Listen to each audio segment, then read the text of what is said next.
Well, absolutely, Ajay. In fact, thank you very much for giving us this update. Now, Sumit Peer is also joining us live on the broadcast.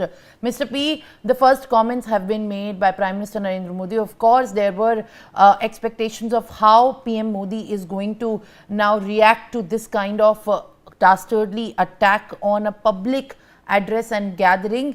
And right now, when there are expectations which are on a rise, Prime Minister Narendra Modi has made it clear that this is not going to be forgotten, and India is going to definitely identify and punish these terrorists accordingly, is what we are learning. Now it remains to be seen how exactly India takes this task on a front four. I think the message from the Honorable Prime Minister is very clear. Mitti mein mila denge. And what he means by mitti mein mila denge is not only the people who did it. In terrorism, it's not important who pulled the trigger, who was the organ worker, who was a supporter, who was a sympathizer, and who was the puppeteer, who was a financier, and who was the mastermind. When you have to really bring them to the soil, reduce them to a speck of dust, you have to reduce the speck of dust to the complete ecosystem.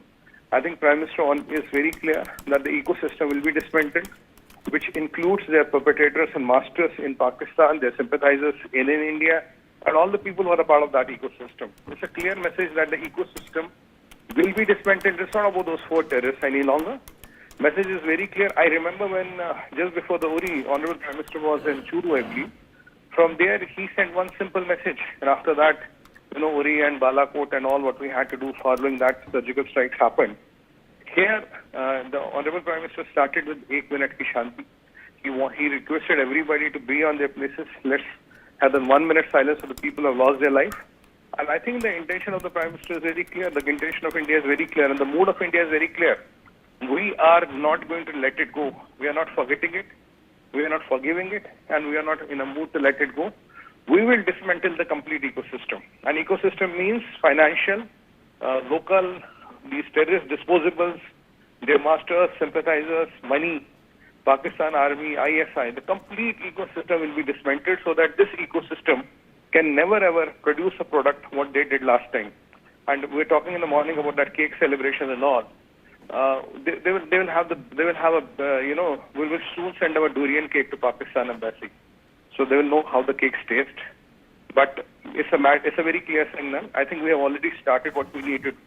At the right point of time, the things will start falling in place. I know people are expecting military action, but I want to only tell them that it can't be done, as a knee-jerk reaction. It will be done at an appropriate time. The things have started. In fact, Pakistan Prime Minister had an emergency meeting today. Shahbaz called for an emergency meeting today after, what India has announced, what Vikram Misri announced last night. And to all my surprises, and not to a surprise, one of the Pakistani legislators or ministers was talking, this is orchestrated by India.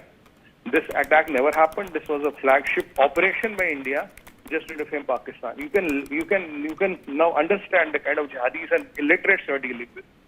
These madrasa chaps believe that we killed our own people in cold blood in Pahalgam, and they are ignoring all the evidence and everything. We killed all the people, and now it is us who has orchestrated this to blame Pakistan. Can you believe me? This is what they're talking. And I was tracking some international media as well, that the people within America and all, now there's a consensus that Asim Munir's speech was a dog whistle. It was a green flag, it was a green light for the terrorists to carry this heinous attack. And obviously, I want to make one point, man. I still believe, it's ISI and Pakistani army behind it. But did Pakistani army and Pakistan dare to do this operation, which could be a direct act of war, without patronage of a global geopolitical player, which can be People's Republic of China? I have no bones in admitting that. It can be People's Republic of China because Pakistan is completely indebted to China, and China does not want us to have a BTA with US, which will directly impact their business by $500 billion, and especially when Mr. J.D. Vance was on our soil.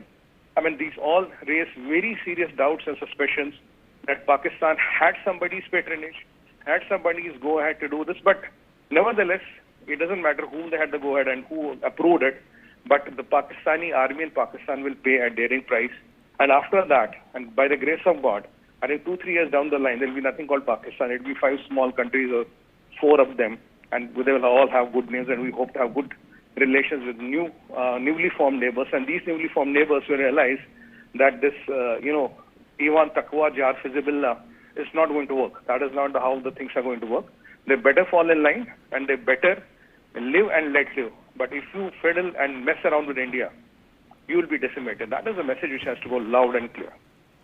Well, all right, Mr. Peer, thank you very much for joining us live and being with us. I'll request you to kindly stay on with us, as in fact we have another guest, Professor Madhav Nalapat, also joining in, weighing in his views on the very same, in the very first of the warnings and the comments, retaliatory comments to what has happened. Unfortunate scenes have been breaking out, Mr. Nalapat, from across the states in the country. People and the families and